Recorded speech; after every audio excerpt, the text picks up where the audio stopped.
ನಮಸ್ಕಾರ ಫ್ರೆಂಡ್ಸ್, ನಾನು ರೋಹಿತ್. ಇಂದು ಇಲೆಕ್ಟ್ರಾನ್ ಚುಕ್ಕೆ ರಚನೆ ಮತ್ತು ಅವುಗಳ ಅಣುಸೂತ್ರ ಬಗ್ಗೆ ನೋಡೋಣ.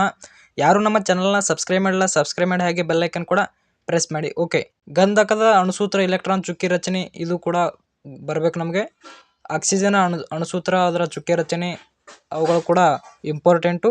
ಹೈಡ್ರೋಕಾರ್ಬನ್ ಅಣುಸೂತ್ರ ಮತ್ತು ರಚನಾ ವಿನ್ಯಾಸಗಳು 4 ಅಂಕಗಳಿಗೆ SSLCಯಲ್ಲಿ ಕೇಳ್ಬೋದು. ಮೀಥೇನು, ಈಥೇನು, ಪ್ರೊಪೇನು, ಬ್ಯೂಟೇನು. ಮೀಥೇನ್ದು ಅಣುಸೂತ್ರ CH4, ಅದರ ರಚನಾ ವಿನ್ಯಾಸ ಈ ಥರ ಬರುತ್ತೆ. Central carbon atom, surrounded hydrogen atom. Ethane, propane ಅವುಗಳ ಅಣುಸೂತ್ರ ಈ ಥರ ಬರುತ್ತೆ.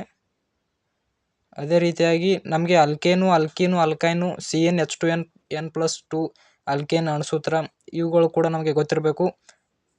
ಸಾಮಾನ್ಯವಾಗಿ ಸೈಕ್ಲೋಹೆಕ್ಸೇನ್ನ ಅಣುಸೂತ್ರ C6H12, ಅದರ ರಚನಾ ಸೂತ್ರ ಈ ಥರ ಬರುತ್ತೆ. ರಿಂಗ್ ಲೈಕ್ ಸ್ಟ್ರಕ್ಚರ್ ಆಗಿ ಈ ಥರ ತೋರಿಸ್ಬೋದು.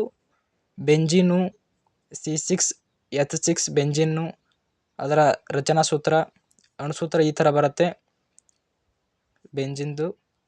ಮತ್ತು ಇನ್ನು ಫಂಕ್ಷನಲ್ ಗ್ರೂಪ್ಗೆ ನೋಡೋದಾದರೆ, ಫಂಕ್ಷನಲ್ ಗ್ರೂಪ್ ಆಲ್ಕೋಹಾಲ್ನ ಫಂಕ್ಷನಲ್ ಗ್ರೂಪ್ ಏನಾಗುತ್ತೆ ಅಂತಾರೆ, ಅಂತ್ಯಪ್ರತ್ಯಯ ಓಲ್. ಆಲ್ಡಿಹೈಡ್ದು AL ಮತ್ತು ಕೀಟೋನ್ದು ಓನು. ಕಾರ್ಬೋಕ್ಲಿಕ್ ಆ್ಯಸಿಡ್ COOH ಆಗುತ್ತೆ. ಅಲ್ಕೀನ್ ENE ಅಲ್ಕೀನ್ ಆಗುತ್ತೆ. ಅಲ್ಕೈನ್ ಐನ್ ಆಗುತ್ತೆ. ಲೋಹಗಳ ಕ್ರಿಯಾಶೀಲ ಸರಣಿ 2 ಅಂಕಕ್ಕೆ ಕೇಳ್ತಾರೆ. ಇದು ಕೂಡ ಮೋಸ್ಟ್ ಇಂಪಾರ್ಟೆಂಟು. ಮೋಸ್ಟ್ ರಿಯಾಕ್ಟಿವ್ ಮತ್ತು ಲೀಸ್ಟ್ ರಿಯಾಕ್ಟಿವ್